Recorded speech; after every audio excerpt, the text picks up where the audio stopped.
1절에서 9절 조심하라까지 한 절씩 교도하시고 9절은 같이 읽도록 하겠습니다.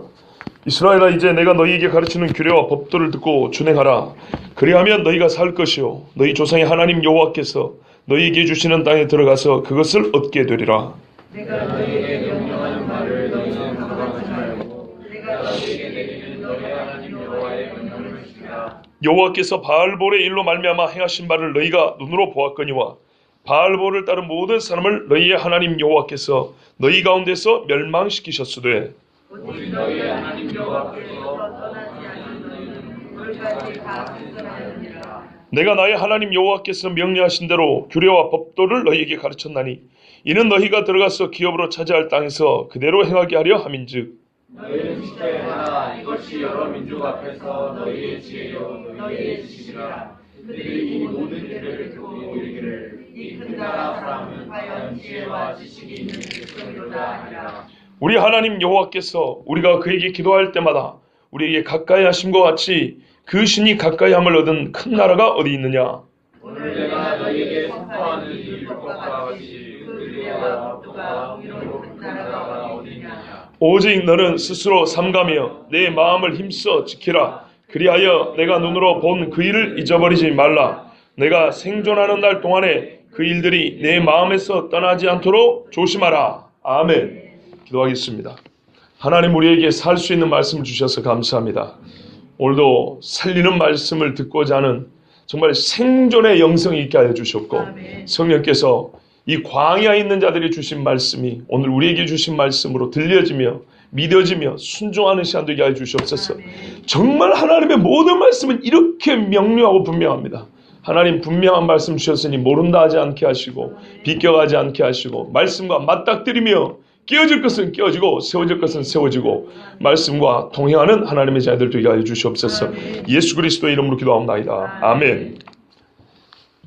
4장부터는 이야기가 좀 달라집니다. 3장까지는 이렇게 지내왔다라는 역사적인 회고입니다. 4장부터는 규례와 법도 이야기라고 있습니다. 본격적으로 우리가 흔히 말하는 신명기다운 말씀이 시작되는 겁니다. 그래서 4장부터는 조금 읽는 방법을 다르게 해야 됩니다. 듣는 귀를 좀 다르게 해야 됩니다. 기본적으로 하는 말씀인데 앞에까지는 지나간 이야기고 이래하여 앞으로 이렇게 해야 된다는 얘기이기 때문에 이제는 잘 들어야 된다 이 말입니다. 여기서부터는 경험하지 않은 거예요. 앞에까지는 경험한 거고 경험한 것을 근거해 봤을 때 앞으로는 이렇게 해야 된다 얘기니까 이 백성도 지금부터 잘 들어야 되겠죠. 우리도 잘 듣기 위해서 몇 가지 주의사항 내지는 도움의 말씀을 몇 가지 드리려고 합니다. 그 중에 하나가 뭐냐면 말씀 그대로 4장부터는 가르치고 권고하는 말씀입니다. 대주제는 뭐냐면 말씀에 순종하라 그리하면 살리라입니다. 생존과 말씀은 뗄래야 뗄 수 없는 관계로 되어 있다는 겁니다. 그거는 예나 지금이나 똑같습니다. 잘 기억하세요. 생존과 말씀은 붙어 있습니다. 두 번째입니다. 주제가 뭐냐? 말 그대로 아까 그겁니다. 아까 그 대주제라고 그랬죠. 살라, 살리라, 살아가야 한다. 삶입니다. 하나님 주신 약속의 땅에서 사는 길을 말씀해 줍니다. 그 방법은 여호와의 말씀을 듣고 순종하는 건데 그 순종의 핵심은 뭐냐면 여호와만 예배하라입니다. 하나님만 경외하라. 하나님이 지정한 장소와 방법을 따라서 하나님만 예배해야 된다. 이것이 순종의 기본입니다. 기본. 그런데 41절부터 43절은 도피성 이야기가 나옵니다. 도피성은 부지 중에 사람을 죽인 자가 살 수 있는 길입니다. 이거 참 놀라운 겁니다. 왜 갑자기 말씀의 순종이 얘기하다 갑자기 도피성이 나오냐? 영적인 성격이 같기 때문입니다. 평상시에 말씀에 순종하면 사는 거죠. 그런데 내가 죄를 지었어요. 사람을 죽이는 죄까지 지었어요. 그래도 살 수 있는 방법이 있다는 겁니다. 도피성. 하나님이 도피할 수 있는 길을 주셨습니다. 여러분, 그래서 감신대 왕대일 교수라는 분이 있어요. 이분이 감신대 교수답지 않게 참 괜찮은 분이에요. 이런 명예훼손 흘리려나? 왜냐하면 그쪽은 상당히 이 자유주의 쪽으로 좀 가고 있기 때문입니다. 근데 이 왕대일 교수가 뭐라 그러냐면 도피성은 바벨론 포로기와도 어떤 영적인 유사성을 찾을 수 있다고 그랬어요.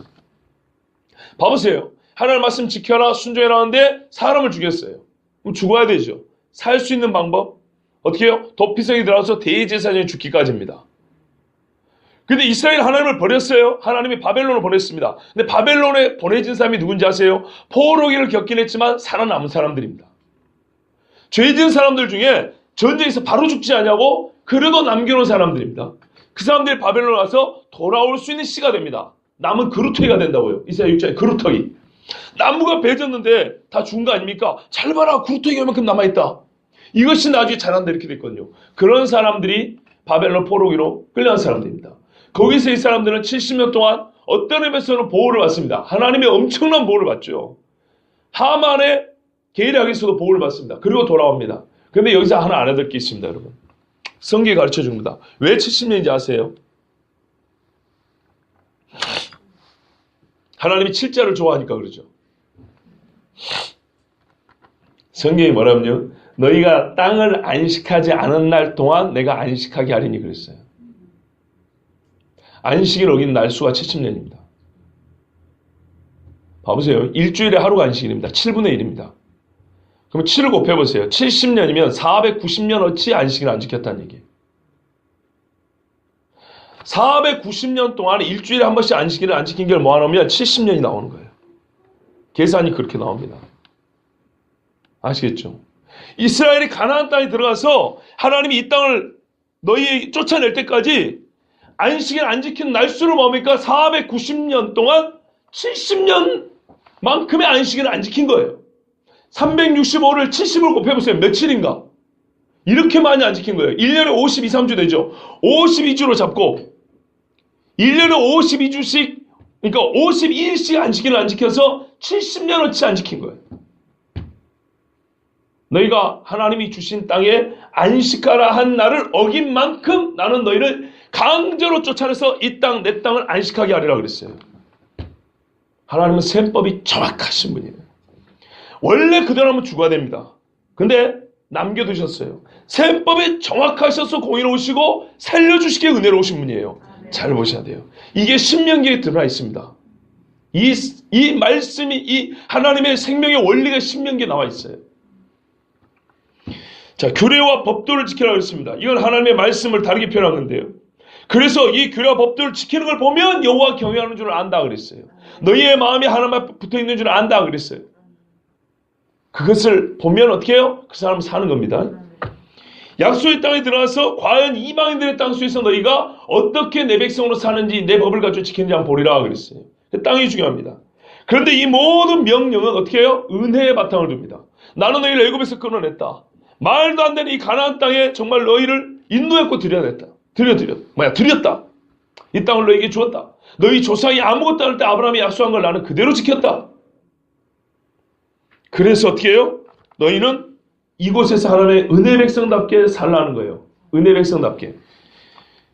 그러면서 29장쯤 가면 말하는지 아십니까? 그것이 율법을 지키는 건데 율법은 무력하다고 로마서처럼 신명기에 이미 말하고 있습니다. 율법은 무력하다고 합니다. 근데 30장에 가면 뭐라고 말하는지 아십니까? 그런데 이 말씀이 너희 마음에 심히 가까우면 지킬 수 있으리라 그래요. 율법서에 이 두 가지가 기록되어 있어요. 내가 명령하지만 너희가 율법을 가지고 지키려고 한다면 못 지킬 거다. 그러나 이 율법이 너희 마음에 새겨지면 지킬 수 있을 거다. 벌써 뭐예요? 옛 언약을 지키지 못하고 새 언약이 와야 이분들이 진짜 하나님의 백성으로 거듭날 것을 말씀하고 있죠. 그 신명기에서 복음을 듣는다는 얘기예요. 모세가 또 뭐라는지 아십니까? 너희가 가서 지켜라! 지켜라는데 분명히 너희는 안 지킬 거다. 팔려갈 거다. 하나님이 포로기를 겪게 한 다음에 다시 돌릴 거다. 너희에게 새 언약을 맺어서 다시 돌릴 거다. 이게 이 전체적인 이야기가 신명기 안에 사실은 다 들어있습니다. 신약의 이야기까지 다 들어있다고요. 그래서 구약은 모세오경의 반복이고 신약은 모세오경의 해석이라고 볼 수도 있는 겁니다. 이렇게 다 말할 수는 없지만 그런 측면도 있다는 얘기입니다. 자, 이런 주제들이 있고요. 해석을 바르기 위해서 우리가 몇 가지를 봐야 돼요. 문법도 봐야 되고 인칭도 봐야 되고 스타일도 봐야 되고 시제, 단어, 배경, 사건 이런 걸 봐야 되는데 이게 무슨 말이냐면요. 우리가 성경을 해석할 때 단어만 한다고 해석되는 게 아니에요. 성경은 바르게 해석할 수 있는 길잡이를 본인이 가르쳐줍니다. 봐보세요. 우리가 말할 때 말입니다. 말할 때 누구누구는 예뻐 이래놓고 나서 그러나 이렇게 문장이 끝났어요. 그러면 예쁘다는 말하고 그러나 그 다음은 같은 말이에요, 다른 말이에요? 다른 말이죠. 보세요. 이렇게 접속사가 문장과 문장을 연결해주는 말이 뭐가 드냐에 따라서 앞뒤는 반대로 해석해야 된다 이런 말입니다. 의미를 반대로. 그런데 그러나로 했는데 예뻐 그러나 예쁘니까 더 좋아. 말이 안 되죠. 해석을 이렇게 하면 안 된다는 거예요. 근데 우리 번역에 나와 있는 게 있고 안 나와 있는 게 있는데 어떤 데는 오직, 어떤 데는 보라, 어떤 데는 그래서 이런 것들이 있다 이 말이에요. 이런 포인트만 딱딱 띄어내도 쉼표란 말이에요. 그 앞과 뒤는 문맥상 연속이 되어 있지만 뭔가 다른 사고의 전환이 있다는 거예요. 아시겠죠? 문법 자체가 우리에게 해석할 때 길잡이를 제공해 준다 이 말입니다. 그러니까 이제 이런 거를 주의해서 봐야 되고요. 또 명령법이 쓰여졌어요. 다 명령법입니다. 대개. 왜 그럴까요? 아니요. 권위 아래 우리가 들어야 한다는 얘기입니다. 하나님의 권위 아래. 우리 창조주요 구원자라는 권위 아래 우리는 피조물이요 은혜 받은 백성으로서 들어야지. 그런 자세로 들어야지. 무슨 하나님과 협상하듯이 타협하듯이 그냥 학교에서 공부 배우시 그렇게 듣는 말씀이 아니라 이 말이에요. 명령하는 이유가 뭐예요? 타협이 불가한 사항이라는 얘기입니다. 하나님의 절대 주권으로 결정된 사항이라는 얘기입니다. 아시겠죠? 이거는 받느냐 마느냐지 병계, 수정 이런 거 없어요. 세 번째는요. 명령이 주어졌다면 하나님이 그 말에 순종에 따른 결과 하나님이 뭐예요? 약속한다는 거예요. 확정되었고 확신, 유익이 정해졌다 이 말이에요. 유익하다 이 말입니다. 유익하지 않은 건 명령하지 않아요.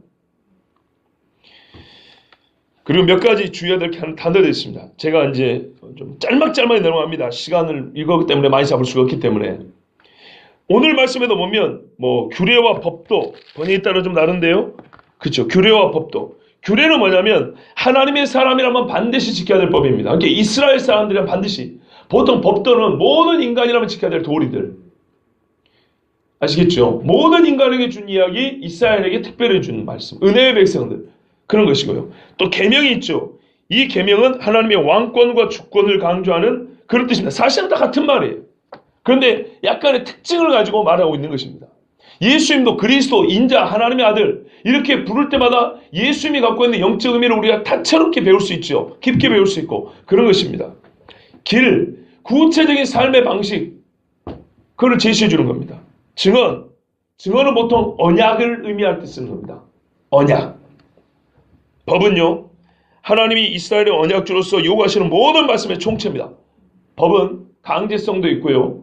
규범입니다. 말 그대로 법입니다. 우리가 세상에서도 법하면 제일 강하죠. 예, 하나님의 말씀은요. 법으로 듣고 살아야 돼요. 권고나 주의사항이 아닙니다. 법으로 듣고 살아야 됩니다. 자, 이제 그 법이 시작됩니다.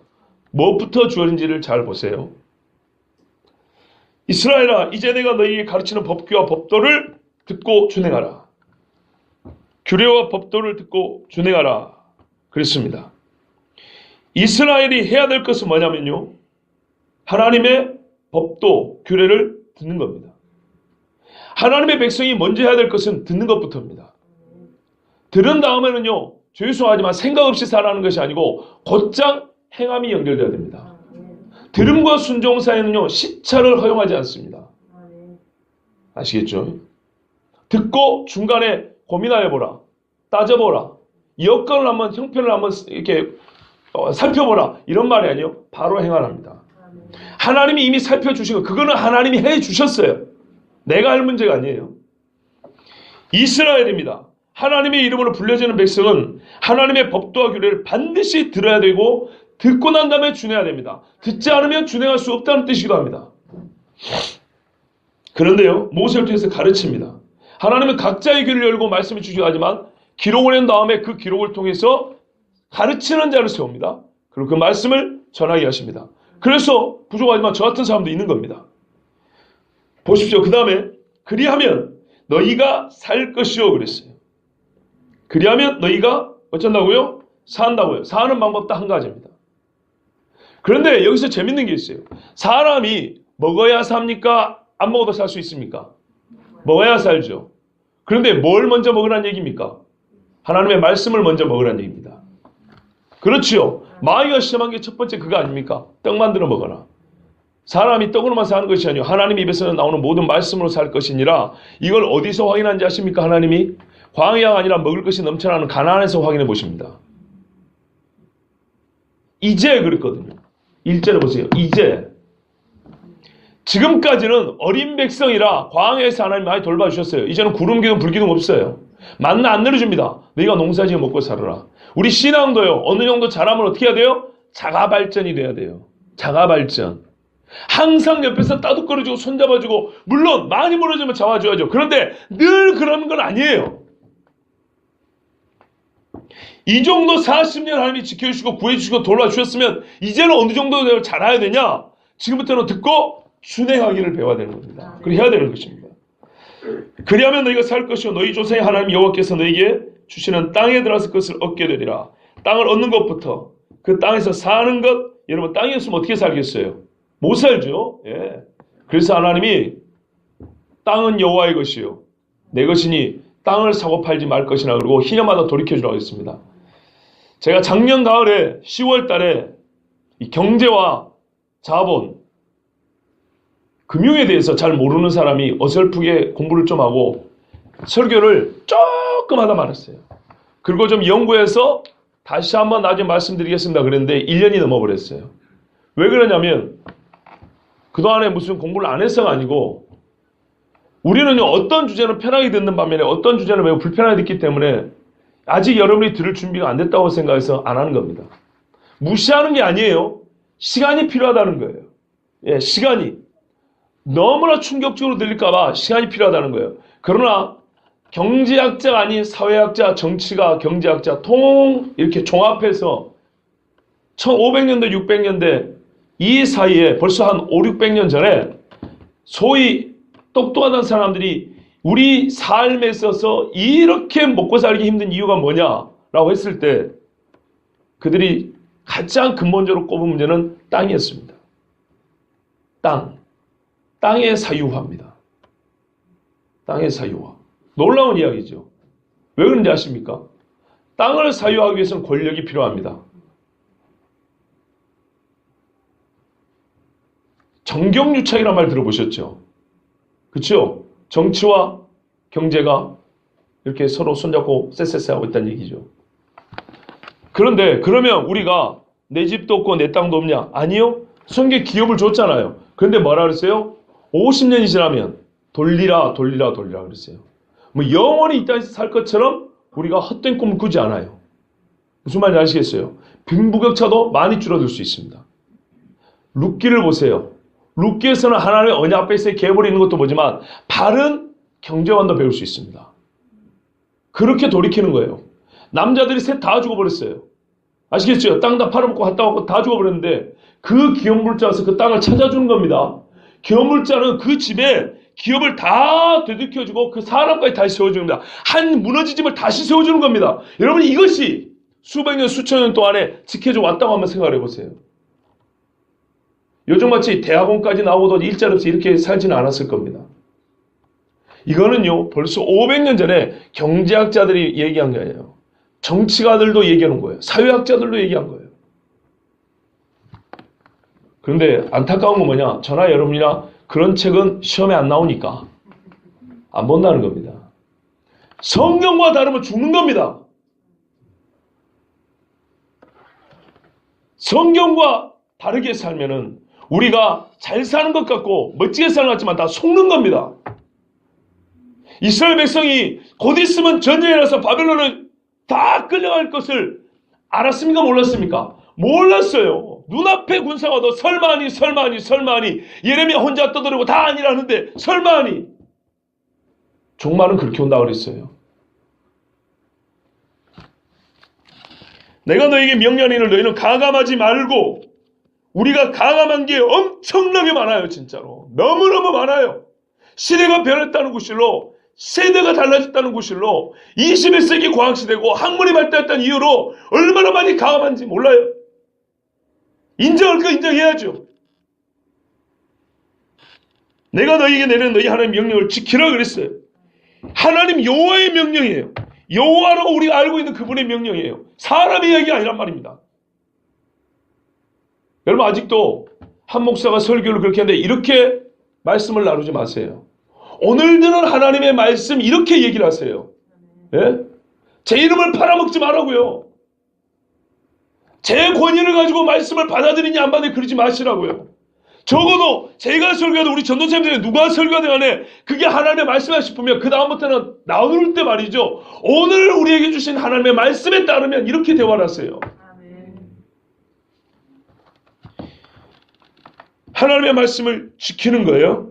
가감하지 말고 지켜야 돼요. 생명을 얻고자 하면 이 땅에서 전혀 세속적인 사회에서 하나님이 없는 사회에서도 가감하지 않고 지켜야 되는 거예요. 그러면 살아요. 안 그러면 사는 것 같지만 죽습니다. 여호와께서 바알볼의 일로 말미암아 행하신 말을 너희가 눈으로 봤다 그랬어요.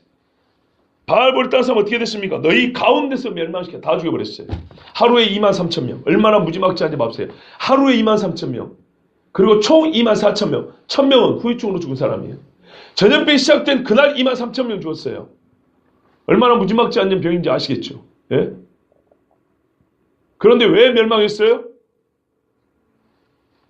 하나님을 멸시했기 때문이에요. 뒤에 보시면은 4절에 뭐라 그럽니까? 너희는 하나님 여호와께 붙어 떠나지 아니했기 때문에 그랬어요.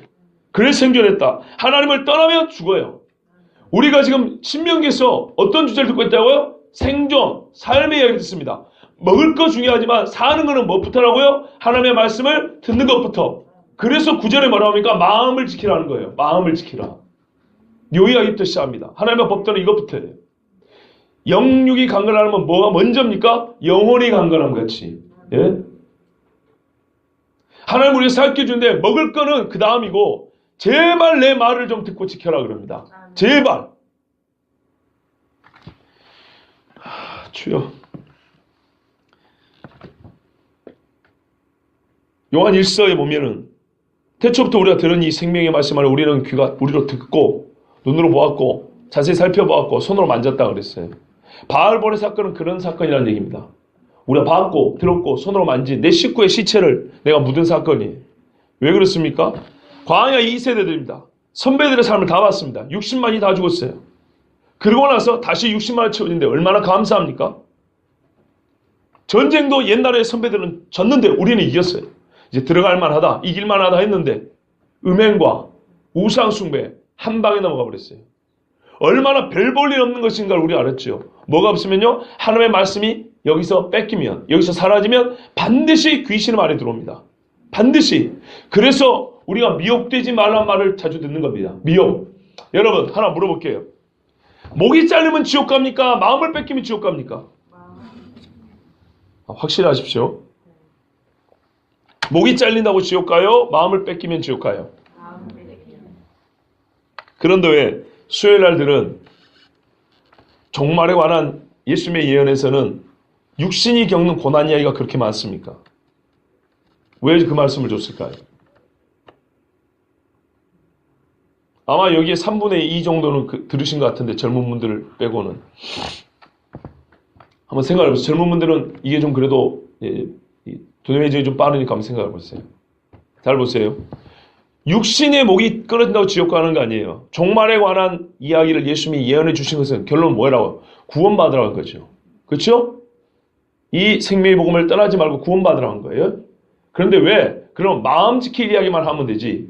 육신의 고난, 핍박, 기근, 역병, 지진, 핍박, 순교 이런 이야기 왜 해놨냐고요. 전쟁 이야기 왜 해놨을까요?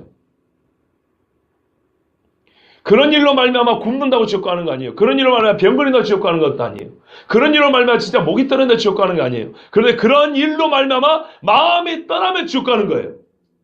직접적으로 마음에 든 하나님의 말씀을 뺏기도 하고 육체의 고난을 통해서 뭐라고 그래요? 야, 그 정도 되면 하나님 떠날 때 되지 않았니?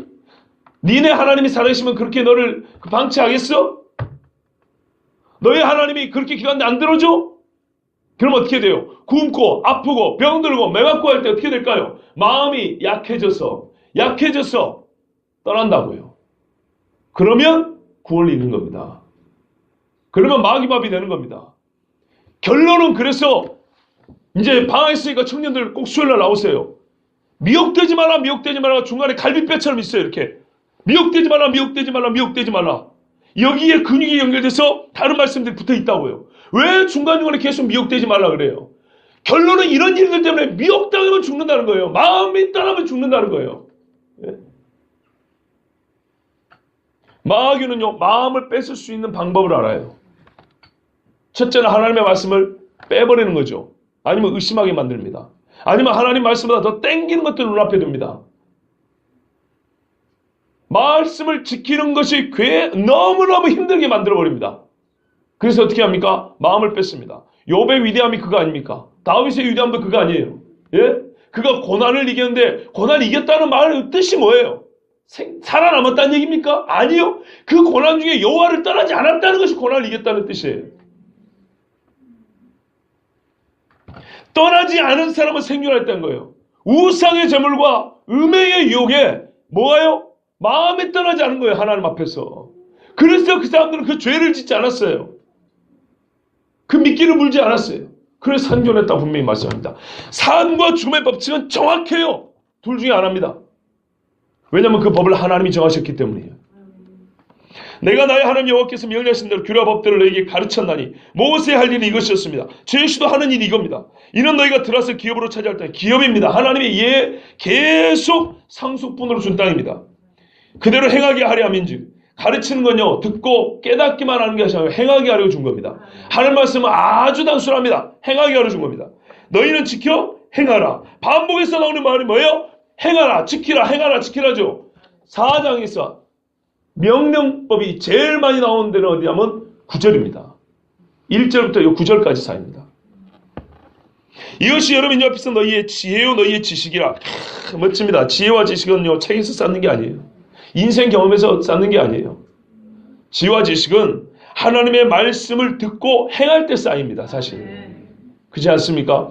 그래서 신학적 표현이 이래요. 하나님이 주신 지혜는 가연적이지 않다. 가연적이한테 무슨 말이냐면요. 잘 보세요. 예수님이 육신으로 오셨죠. 완전한 하나님의 완전한 인간인데 가연서라면 가가 거짓가입니다. 현은 나타난 현입니다. 예수님이 편할 때만 하나님으로 육체를 입었다는 거예요. 그 십자가 달릴 때는 하나님이 당할 일이 없잖아요. 그래서 그 영은 이미 떠나버렸다는 거예요. 하나님의 영은 떠나버리고 예수라는 몸뚱아리만 십자가에서 고난을 당했다는 얘기입니다. 이게 가연설입니다. 웃기죠? 하나님은 우리와 함께 하시는 하나님이 아닙니다. 그렇죠? 하나님의 지혜는 그런 식의 지혜가 아니에요. 하나님의 지혜는 솔로몬이 받은 지혜는 기도해가지고 내가 너에게 지혜를 주려서 아침에 일어나 보니 모든 것이 자동 탑재되어 있는 지혜가 아니에요. 아시겠습니까? 하나님의 말씀을 순종하는 것이 옳다는 걸 알고 순종할 때마다 삶 속에서 이 지혜가 뽕뽕 이렇게 솟아나는 새싹 돋아서 솟아나고 그거를 경험하면서 열매를 따먹기까지 잘하는 지혜예요. 거두는 지혜, 수확하는 지혜라고. 즉 이 땅의 삶 속에서 발견하고 거두는 지혜란 말이에요. 예수님도 어떻게 됐어요? 그 지혜와 키가 자라가더라 돼 있다고요. 전지하신 예수님도 육체를 입을 때는 그러니까 무슨 말이냐면 우리가 하나님 앞에 받은 지혜는요 순간적으로 받은 지혜가 아니고 관념적으로 받은 지혜가 아니라 이 지혜 말할 거예요. 기본적인 잠재 능력을 받고 그 말씀을 순종하여 살면은 지혜가 계속 더해지는 그런 식의 지혜라는 것입니다. 그래서 솔로몬이 뭐라 그래요? 일반 사람들이 하는 것처럼 비슷한 말을 써요. 사실은 내가 지금까지 살면서 볼 때 이렇게 돼 있다고요. 그러면 어릴 때 젊을 때 애기 어린애들 깐난할 때 그때 기도한 거거든요. 20대 때 소년 다윗이 아니 솔로몬이 아니고 어린애의 아비로서 솔로몬이었습니다. 그때 나이가 그거 아셔야 됩니다. 그 솔로몬이 20대 때 하나님 앞에 기도할 때 나는 작은 아이라 그랬어요. 그래서 겸손한 거예요. 그리고 지혜를 받고 그 지혜를 사용하고 살면서 실제로 순종하고 살 때에 그 지혜를 활용할 때 더 많은 지혜를 삶에서 또 체득한 겁니다. 그래서 최종적으로는 쓴 말이 뭐라고요? 내가 처음부터 받은 지혜하면 이런 게 아니고 내가 하나님의 받은 지혜로 살면서 또 깨달은 바가 있나니 이렇게 된 거예요. 지켜 행하라. 이것이 우리 앞에 지혜요 지시라 그랬어요. 그러면 그들이 이 모든 규례, 이방 사람들이 하나님의 이 모든 규례, 즉 우리가 지킨 그 말씀을 듣고 뭐라고 할까요? 우리 보고 이 큰 나라 사람 이렇게 부른답니다. 이야 정말 제가 우리 교회가 사이즈만 작지 뭐가 작냐고 말하는 게 어떤 의미인지 아시겠죠? 규례와 법도를 지켜보세요. 우리 작은 교회 아니에요. 저번에 우리 월삭 기도회 때 저 뒤에 오신 어떤 남자분 있었죠? 그분이 LA 동양선교교회 실버사일 담당하시는 목사님이에요. 저보다 딱 20살 많으신 분인데 보니까 신학교 선배 같아요. 휴가 받아서 2주 한국 오신 거예요. 26년 만에 오셨대요. 90년도에 가셨고 이제 오신 건데. 자기 형님이 여기서 하셔가지고 이제 새벽기도 온 거예요. 근데 와서 월삭기도도 보고 하여튼 본인 말로는 엄청나게 은혜와 충격을 받은 거예요. 그거 와갖고 저한테 기도해주고 갔잖아요. 그리고 어제 다시 돌아가시면서 저랑 순댓국 먹고 아침에 그러고 가셨거든요. 괜찮은 분이었어요. 정말 괜찮은 분인데 그분이 아주 충격적인 이야기를 해줬어요. 한국이 정말 엉망진창이라는 소리를 듣고 왔다. 한국교회가. 그런데 우리 교회 와서 예배 드리고 새벽에 몇 번 오신 다음에 정말 내가 소망을 갖고 갑니다. 이러고 갔어요. 근데 이분이 순댓국 모여서 하는 얘기가 뭐냐면 중간에 속초를 갔다 왔대요. 교회 잘 지어놨더래요. 어림잡아 300명 규모 정도의 좌석을 갖고 있는 교회들이에요. 출석이 얼마인지는 모르지만 하여튼 300명이라 치고 새벽 기도를 갔는데 제가 말씀을 미리 해드리는 분들은 조용하시고 새벽 기도에 몇 명이 모였을까요? 남의 교회를 판단하자는 게 아니에요. 제가 그 교회 이름도 알아요. 교회 이름 딱 들어보니까 통합측 교회일 가능성이 커요. S로 시작하니까. 자 여러분 몇 명이 모였을 것 같습니까? 새벽 예배 7명 누가? 야 상당히 좀 기도 좀 해봐. 또요 3명 15명. 집사님 실망이에요. 아니 영적으로 깊은 줄 알았는데 2명요. 제가 그래서 야 우리 기도해야 된다고 내가 그렇게 외치는데 왜 세상 기도 안 할까 하면서 주여 이런데 그 말 듣고 그러면 제가 기뻐야 되는 거죠. 근데 여러분 그 작은 믿음들을 본받을 거예요? 예? 아 그걸 본받을 거냐고요. 300명 사이즈 교회에 새벽기도 2명 왔다. 그것도 외지에서 온 그분이 가셨기 때문에 2명이니까 목사가 와서 예배인도하는데 얼마나 쭈삣쭈삣하고 민망스러운지. 그게 교역자가 몇 명일까요? 여러분 상상이 됩니까? 속초의 소로 시작되는 교회입니다. 예? 교회 잘 지어놨더래요. 잘 지어놨대요. 잘 지어놔. 뭔 소용이냐고요. 외형적으로 보면 여러분 아마 지나가면서 부러울 거예요. 야 우리 교회도 저 정도만 했으면 부럽겠죠. 나는요 지금 이게 훨씬 나아요. 예? 우리 이 모임 숫자면요 교인 몇백 명 모인 금요일 기도의 숫자예요. 지금 아십니까? 그분도 그랬어요. 숫자로 다 얘기하자는 건 아니지만 그 정도는 안 모인다는 말은 영이 이미 죽은 얘기 아니겠냐. 내 말이나 그분 얘기나. 근데 그분이 참 듣기 좋은 이야기를 했는데 뭐냐면 저 앞에 천주교가 있잖아요. 이 조그만한 교회가 옆에 있더래요. 다윗도 골리앗처럼 보이더래요.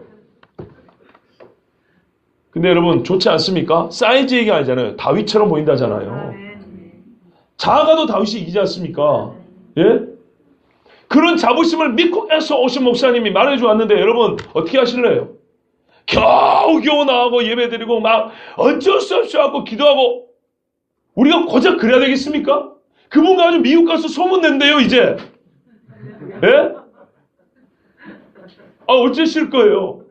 저 우스개를 이야기한 게 기분이 좋아서 한 얘기인데 아니 봐보세요. 왜 크다고 얘기를 해요? 다윗이 큰 사람이죠. 키가 커서 큽니까? 아니잖아요. 그 속에 뭔 일이 있어도 여호와의 말씀 있고 순종이 있잖아요. 그죠? 사울을 죽일 수 있는 절호의 찬스가 있어도 안 쓰잖아요. 여호와의 법도와 규례가 그 말씀에 있으니까 크잖아요. 온 나라 사람이 그 베들레헴 조그만 동네에서 다윗이 왕이 돼버리지 않습니까? 하나님이 높이신다고요. 저 큰 교회라고 하기는 좀 어렵지만 하여튼 저 큰 건물 있고 저 많은 사람들이 모여도 우리가 훨씬 나아요. 아침에 저 사람 미사한다고 차 타고 얼마나 바글바글 합니다. 바글바글해. 예? 한편 그게 부러워요. 우리도 되는데. 정말 우리도 되는 건데. 이 큰 나라 사람은 과연 지혜와 지식이 있는 백성이다. 아무리 모여도 죽은 지식을 들으면 지혜와 지식이 없습니다. 그러나 생명의 말씀을 들으면 지혜와 지식이 있어요. 아 미국에서 와서 확인시켜주고 갔잖아요. 하나님이 격려해 주려고. 그런 생각 안 됩니까? 그분이 하필 우리 교회 올 게 뭐예요? 바로 옆에 안암제일교회 있지. 옆에 동산교회 뭐예요? 동성교회 있지. 큰 교회가 이 언덕백에 2개나 있는데 뭐하러 우리 좀만한 교회 오냐고요. 얼마나 감사합니까? 예? 속초의 그 큰 교회가 새벽기도 1명 나오고 2명 나온 걸 우리가 그걸 보고 안도할 게 아니에요. 예? 잘하고 있으니까 더 잘하라고 하나님이 미국에서 보내가지고 와가지고 말씀해 주고 가잖아요. 이야, 참 감사합니다. 감사해. 마지막 시대에 우리 살아있는 교회라고 그렇게 얘기해 주고 왔어요. 참 감사합니다. 여러분, 이 세상 사람들이요, 교회를 보고 판단하는 건요, 사실 건물 아니에요.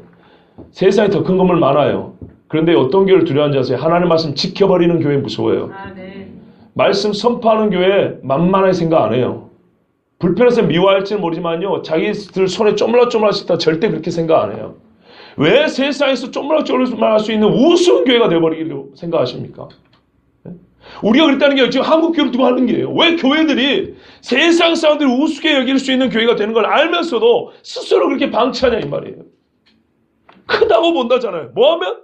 하나님의 말씀이 전해지고 순종하면 그 말씀이 우리가 그 말씀으로 대화를 하면 듣고 뭐라 그래요?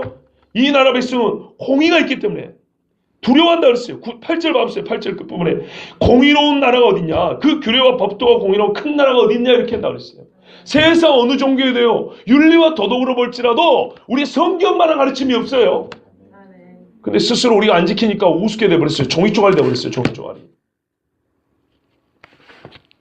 7절 위로 한번 올라가겠습니다. 우리가 기도할 때마다 우리에게 가까이 하신 것 같이 그 신이 가까이 하면 큰 나라가 어딨냐? 크다는 게 3가지입니다. 하나는 뭐예요? 하나님의 규례와 듣고 지혜와 지시는 백성이라고 크다고 합니다. 예수 믿는 사람들이요, 세상에서 많이 배워서 아니고요, 하나님의 말씀같이 진짜 유식하고 고상한 말이 없어요. 거짓말을 생각해 보세요. 요즘에 청문회 하죠. 거기에 증인들로 나온 사람들 세상에서 난다 긴다 하는 사람들입니다. 안 그렇습니까? 배우기도 엄청나게 많이 배운 사람들입니다. 많이 배운 티 나던가요? 그런데요, 오늘 우리 최 집사님 여기서 기도했죠. 얼마나 유식합니까? 안 그렇습니까? 은혜도 있지만 기도말이 얼마나 우리 진짜 여러분의 마음에 좀 와닿게 하려고 제가 표현한 거예요.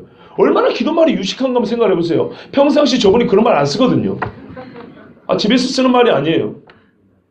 예수를 믿고 하나님 앞에 대화할 때 우리 말이 진짜로요, 격이 확 올라갑니다. 안 그렇습니까? 제발 하나님 말씀을 일상의 언어로 사용하기가 좀 가까이 해보세요. 그러면 사람들이 쉽게 생각 안 나요. 우리가 사람을 처음 만났을 때 도움 보여주면서 나 따라와, 옷 입으면서 내 말 잘 들었지 이런 나눈다고요. 보통 말을 몇 마디 나눠본다고요. 말을 몇 마디 나눠보면 바로 딱 보입니다. 오늘도 우리 인도네시아 들어갈 정글교회 목사님 사모님 아기를 만났어요. 대화 몇 마디 했는데 은혜가 있었어요. 좋은 데 가는구나 생각했어요. 그 중에 이야기가 하나가 뭐냐면 그분이 그 교회를 개척한 방법이에요. 사람들이 안 가는 곳, 교회 개척하는데 3가지를 했대요. 교회가 없는데. 2번째는 사모하는 영혼이 한 사람에게 있는 곳. 3번째는 누가 자원 안에 땅을 내놓을 것. 인도네시아에서. 그리고 기도하고 여기저기 찾아왔는데 하나님 마지막 오늘까지입니다 하는 그 마지막 날 하나님이 그 땅을 주셨대요. 그 땅만 준 게 아니라 그 길을 들어가게 하셨고 거기서 사모하는 영혼을 만나게 하셨고 하나님 담대로 그러면 네가 네 땅 내라 했더니 그 집 옆에 땅을 내놨고 바로 교회를 세웠는데 1,000만 원 가지고 가보면 알지만 기가 막힌 교회를 세웠는데 1,000만 원 지을 수 없는 초신자 성도들한테도 당신들 헌금할 돈이 없다. 하나님 교회 짓는데 당신의 땀을 바쳐라 그랬대요. 그랬더니 그 강으로 철근하고 나무를 운반을 해오는데 저도 섬에서 집을 재봤지만 섬에서는 외지에서 인부들을 불러야 되고 기숙사를 불러야 되고 자재를 옮겨야 때문에 반이 그런 거예요. 인건비와 운송비로 반이 나가버립니다. 섬으로 오려면. 그런데 그거를 다 아낀 거예요. 돈을 아꼈다는 얘기하려는 게 아니에요. 네? 하나님이 주시는 담대함으로 성도가 해야 할 바를 외치고 그런 성도들이 초신자들인데 순종하니까 세상에 가가지고 바로 2달 만인가? 2달 만이라고 했어요. 교회를 세워버렸다는 거예요. 그런데 더 놀라운 간증이 뭡니까? 하나님의 뜻이 보이는 거예요. 35년 전에 그 섬이 거의 100% 신도들의, 그러니까 신자들의 섬이었대요. 예수 믿는 사람들 섬이었대요. 근데 지금 가니까 1명, 2명, 잘해야 5명. 몇 명 안 되더래요. 왜 그런지 아십니까? 그 섬에 교회가 없는 거예요. 이웃 섬에 교회가 있어가지고 사람들이 배 타고 차 타고 이래서 댕겨야 되는 거예요. 그런데 거기에 대부분이 개신교인들이고 5가정 정도가 가톨릭 교인인데 천주교가 그때 교회를 세워버렸대요. 성당을. 그때 사람들 어떻게 해요? 싹 끌이 가버렸대요. 그래서 지금 거꾸로 5명 내가놓고 다 천주교인이 되어버렸다는 겁니다.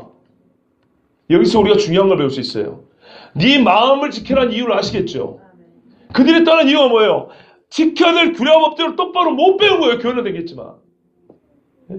뭐가 큰지 우선순위를 똑바로 못 배운 거예요. 우리가 들어야 될 소리를 못 듣고 그냥 교회만 댕기니까 십자가 걸으니까 똑같은 죄인 줄 알고 다 그리 몰려간 거예요. 편하니까. 두 번째는요. 제대로 들었어도 순종을 거부한 거예요. 잘못 가르쳤거나 안 배웠거나. 가정에서나 교회에서나 똑같은 겁니다. 예? 안 가르쳤거나 가르쳐도 거부했거나 둘 중에 하나입니다. 놀라운 일이죠. 근데 거기에 그 남은 사람들이 하나님 앞에 갈망한 거예요. 30년을. 그리고 기도하는 종을 통해서 하나님이 교회를 쓰는데 급하고 아름다운 일이라 정말 말도 안 되게. 여러분 아시잖아요. 선교지에서 교회한다는 게 얼마나 어려운지. 2달 만에 그것도 1,000만 원 갖고. 예? 얼마나 멋집니까? 얼마나 멋지냐고요, 세상에. 그런 일을 하고 있는 선교사님을 만나니까 마음이 너무 편한 거예요. 여러분, 그분이 작게 보입니까? 저보다 키는 작아요. 작을 수가 없는 거죠. 사람이 크고 작으면요, 속에 든 걸로 판단하는 겁니다. 기도할 때마다 하나님 가까이 하심을 얻는 큰 나라가 어딨냐? 여러분, 기도를 들을 수 있는 신한테 예배하는 거예요. 기도를 듣고 응답할 수 있는 신을 섬기는 거라고요. 세상의 우상들은 듣지도 못하고 응답하지도 못한다고 그랬어요. 우상은 내가 옮겨줘야 자리를 옮길 수 있는, 예? 다리가 있어도 걷지도 못해요. 내가 들고 와서 여기 서 있어 너? 그러면 거기 있는 거예요 그냥. 그런 헛된 것한테 기도하고 전하면 안 되겠죠. 근데 놀라운 게 있었어요. 놀랍다기보다는 좀 아쉬운 부분이 있었어요. 오늘 그 성수님 말씀드리면서. 그분들이 왜 들음이 필요한 걸 알 수 있는 대목이에요. 힌두교인, 불교인, 천주교인 이런 사람들이 교회는 다 나온대요. 이제 뭐가 필요한지 알겠죠. 여호와의 규례와 법도가 필요한 거예요. 자기들의 못된 우상 숭배, 정령 숭배, 샤머니즘을 그대로 갖고 교회는 나온대요. 그들을 바르게 가르쳐서 그리스도의 제자화시키는 게 이제 중요한 사건, 중요한 일이죠. 제가 중국 다니면서도 깨달은 게 그건 아니겠습니까?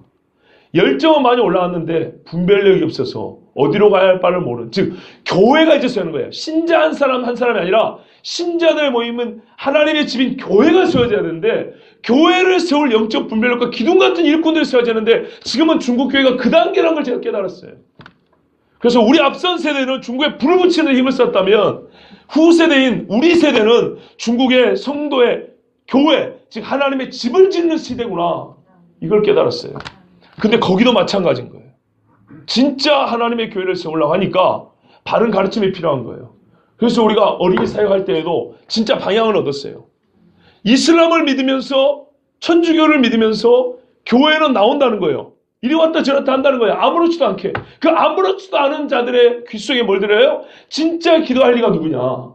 진짜 그 말씀을 순종해야 될 하나님이 어떤 분이냐? 진짜 우리에게 생명을 주신 분이 누구냐를 그 혼란스러운 것을 딱 가려내서 들려줘야 된다는 것입니다. 오늘 내가 너희 선포하는 이 율법까지 그 규례와 법도 공의로운 큰 나라더냐. 실제로 하나님의 법 외에 공의로운 법은 하나도 없습니다. 세상에. 이런 법을 가진 나라가 없습니다. 세상의 모든 법이 옳고 그게 사실이라면 세상의 모든 나라가 얼마나 참 행복하게 살겠습니까마는 그렇지 않습니다. 하나님의 큰 나라 백성이라고 부를 수 있는 세 가지. 뭐라고요? 하나님 앞에 규례를 듣고 사람들이 지혜와 지식이 있는 그 모습을 보고, 두 번째는요, 기도하고 그 기도할 때 하나님이 함께 하시는 걸 보고, 세 번째는 여호와의 말씀 그 자체의 공의로움. 예?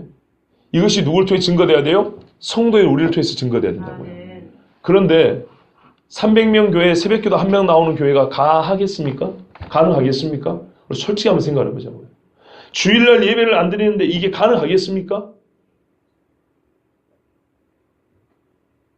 제가 주일 예배 출석률을 얘기하자는 게 아니에요. 출석률이 아니고 하나님 앞에 예배를 드리지 않는데 이런 것들이 이게 가능하겠냐 이 말이에요. 오직 너는 스스로 삼가며 내 마음을 힘써 지키라. 그리하여 내가 눈으로 본 그를 잊어버리지 마라. 바알볼 사건이에요. 아무리 잘 지킨다 하더라도 네 마음에 뺏기면 한순간이라도 수만 명이 죽을 수 있다는 걸 기억하라는 얘기예요. 하나님 이스라엘에도요. 공의의 칼을 그대로 내뻗으셨어요. 네가 생존하는 날 동안에 그 일들이 내 마음에서 떠나지 않도록 조심하라. 주어질 것은 다 주어졌다는 거예요. 이제 우리가 할 일은요. 하나님의 그 은혜를 받았으면 순종하는 거예요. 매우 단순한 얘기고요. 하나님께서 단순하지만은 매우 강조하여 주신 말씀이라는 걸 여러분 느낄 수 있습니다. 이 강조를 위해서 극단적인 사건 하나 예를 들었습니다. 바알볼. 제2세대가 가나안 눈앞에서 한 방에 꼬꾸로 해서 24,000명이 죽었던 일. 언제라도 우리는 여호와의 말씀을 따라 무너질 수 있음을. 마음에서 이게 떠나면 무너져 우리는 죽을 수 있음을. 그걸 알아야 된다는 겁니다. 이거는 분명한 사실입니다. 하나님 말씀 떠나는 것을요 두려워해야 합니다. 그리고 하나님 말씀 지키는 것을요 정말 행복하게 얘기합니다. 복이라고 생각해야 됩니다. 제발 좀 그렇게 하십시오. 특히 청년들, 젊은 분들 이제 방학 됐죠, 그죠? 기도하세요. 어둡습니까? 기도하세요. 답답합니까? 기도하세요. 기도할 수 있는데 그 음조의 은혜와 닿고 눈물을 흘리지만 말고 기도하면서 울세요. 주님 앞에. 진짜로. 두려운 일들이 있으면 하나님 앞에 기도하시고 괴로운 일들이 있으면 기도하시고 좋은 일이 있어도 기도하시고 하나님 앞에 기대하고 소망하는 바가 있어도 기도하시고 제발 좀 하나님 앞에 기도하십시오.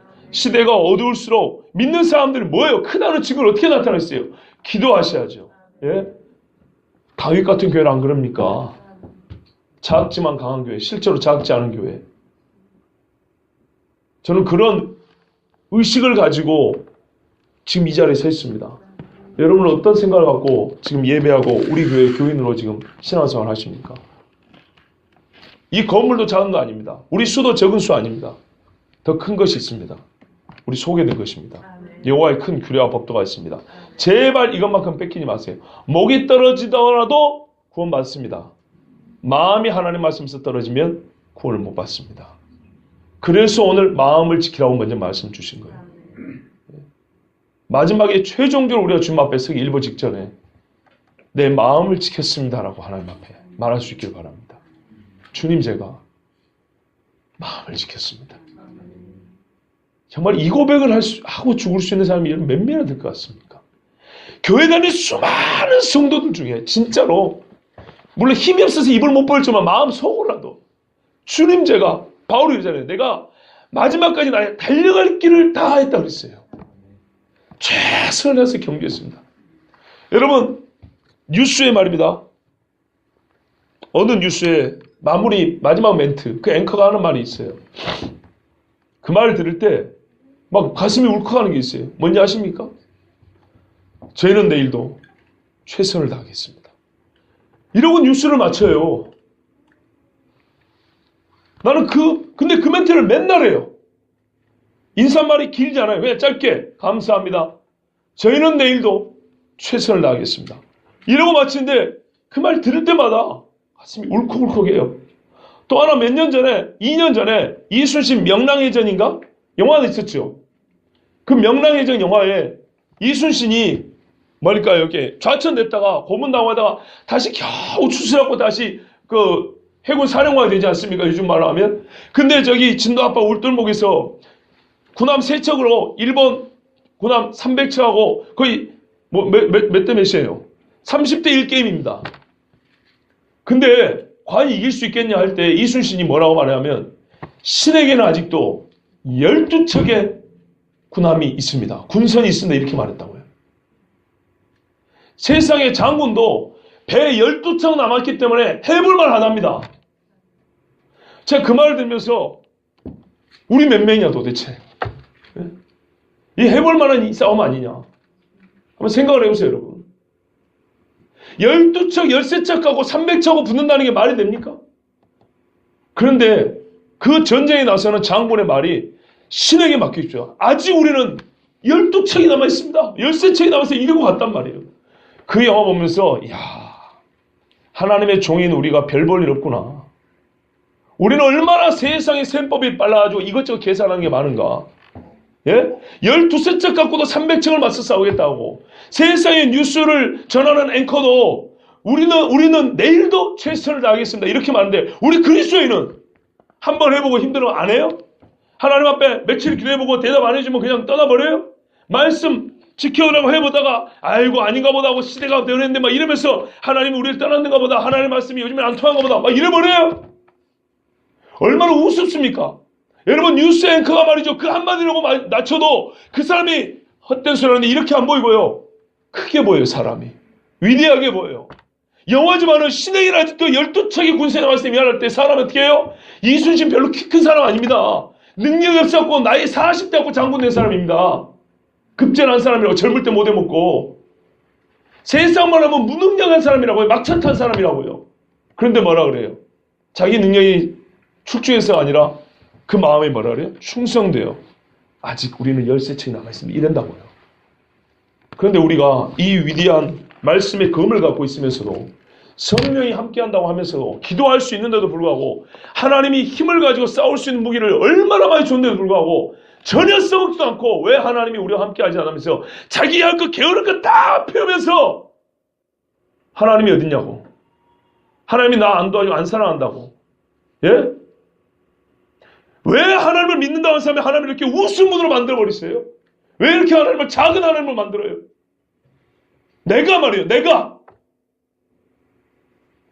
우리 말 한마디에 세상 사람들이요, 너희를 큰 백성이라 한 걸로 끝나는 게 아니에요. 그 뒤에 하나님이 계시죠. 최종적으로 이게 하나님을 향한 찬송의 말입니다, 여러분. 우리 보고만 크다 하겠어요? 그들이 우리 입에서 난 하나님을 우습게 여길 것 같습니까? 진짜 어떤 분이 그랬다고요? 요거 한 가지만 신뢰를 두고 마칩니다. 우리 홍성준 형제가 이 랩을 합니다. 음악을 조금 해요. 전문 음악가 아닌데 조금 해요. 근데 주변에 그러니까는 이 현재 테크노 음악 하는 사람들이 들어있어요. 그죠? 랩이나 테크노 음악 하는 음악 뮤지션들, 뭐 이렇게 엔지니어들이 있단 말이에요. 근데 그 사람들 중에 나이가 좀 많은 사람인데 이분이 제법 깨어있는 의식을 가진 것처럼 요즘 기독교는 말이지 이 시대에 맞추기 위해서 막 뭐라고 읊어대는 거예요. 그러면서 뭐라면 술 먹는 게 뭐 그리 중요해. 뭐 그런 비본질적인 거 얘기하지 말고, 우리가 정말 본질적인 뭘 어쩌고 하면은 세상 사람들이 우리를 진짜 크리스천이라고 인정을 해줄 텐데, 뭐 그런 유의 얘기했다 했죠. 그때 제가 저 친구한테 그 말을 전해 듣고 그랬어요. 그런 헛소리 하지 말고 교회 다니면서 술 마시는 분들이 동시에 전부 다 술을 끊는다 한번 생각해봐라. 그 빛이 작겠냐. 내가 그랬죠. 그리스도인들이 이 땅에 뭐 좋은 일 해가지고 빛이 될 게 엄청 많대요. 근데 전부 다 교회만 있대요. 참, 그럼 헛소리 하지 말고, 니같이 세상 사람 똑같이 노는 그 놀이판에 있는 사람들이 동시에 끊고 나와 본다고 한번 생각을 해봐라. 너희를 우습게 볼 것 같냐? 그 빛이 작다고 생각하냐? 절대로 작지 아니하다. 한번 여러분 생각을 해보세요. 여전히 교회 다니면서도 이런 분들이 전부 다 한번 다 끊었다 한번 생각을 해보세요. 그 빛이 작을 것 같습니까? 절대 작지 않습니다. 그런데도요, 꼴에 무슨 그리스도인으로서 무슨 의식을 가진 것처럼 전혀 하나님 말씀 엄중한 줄도 모르고 이만큼도 지킬 뜻도 없으면서 말만 조잘조잘, 그런 깨어있는 지성 그리스도인이 얼마나 많은지요. 청년들도요, 예배도 똑바로 안 드리고 예배 다 마치고 GBS 할 때나 오는 주제, GBS 주제가 한국교회 잘못을 한번 얘기해보세요 하면 얼마나 할 말이 많은지요. 헌금도 안 한 주제. 헌금도 1년에 모아봐야 몇천 원, 몇만 원밖에 안 한 주제. 교회가 재정을 어떻게 11조나 하세요. 예? 여러분 보고 하는 얘기 아닙니다. 이런 식으로 주둥이만 살아있는 지성인으로서, 이게 자기 지성 그리스도인이라는 사람이 얼마나 많은지 아시냐 이 말이에요. 하나님의 말씀은 어디에 뭐가 있는지도 모르고 뭘 지켰는지도 자기 일상의 삶에서는 요만큼도 지킬 마음이 없으면서 들은 것만 남의 것만 봐가지고 비판만 하고 하나의 헌신도 땀 흘리는 것도 없고 기도 한 번 안 한 주제에 예배 시간도 맨 꼬리배고 앉아 있어가지고 교회가 주는 혜택은 다 누리고 교회와 성도를 위한 헌신은 이만큼도 안 한 주제에 그러니 얼마나 교회가 우스워집니까? 우리가 다 그랬다는 거 아니에요. 여러분이 그랬다는 것 아니에요. 우리의 보편적인 현상을 얘기하는 거예요. 봐보세요. 그 속초의 그 교회도 새벽기도 1명 나오는데 외진 빼면 1명 나오는데 주일날 300명 모여가지고 교회 중대사를 결정할 때 누가 기도하고 결정하겠어요? 한번 생각해 보세요.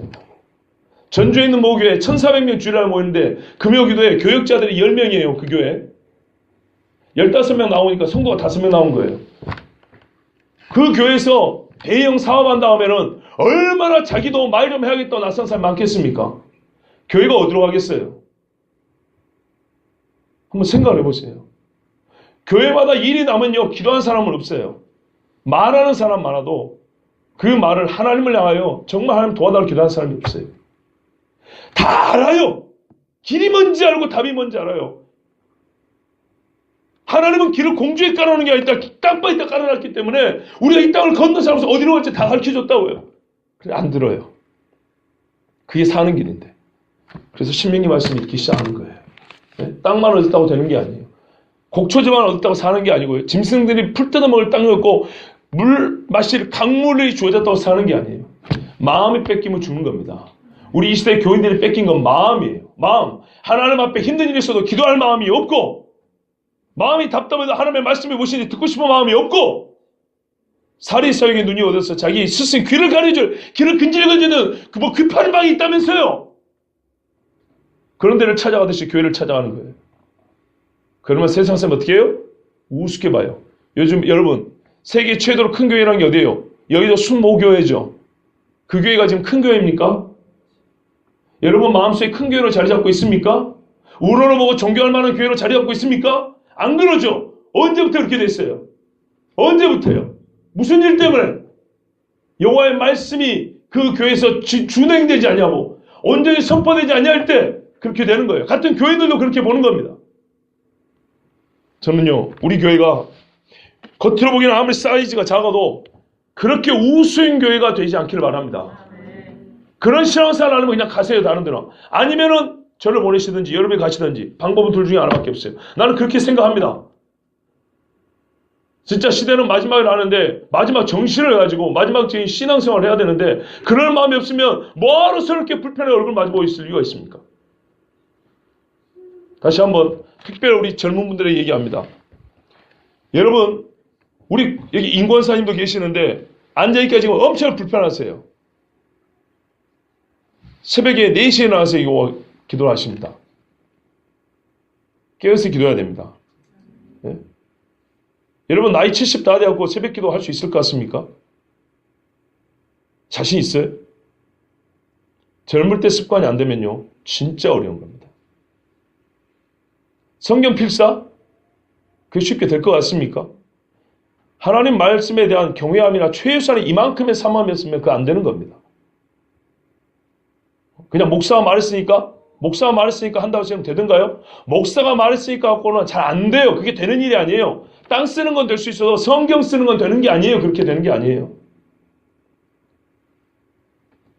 신앙생활 조금 더 열심을 내주시고 하나님 앞에 순종하는 것, 말씀을 지키는 것 이것이 진짜 사는 길임을 아시고 무엇보다 마음을 지키기를 정말 마음을 지키기를 애쓰는 저 여러분 되기를 바랍니다. 그러면 살 것입니다. 우리 같이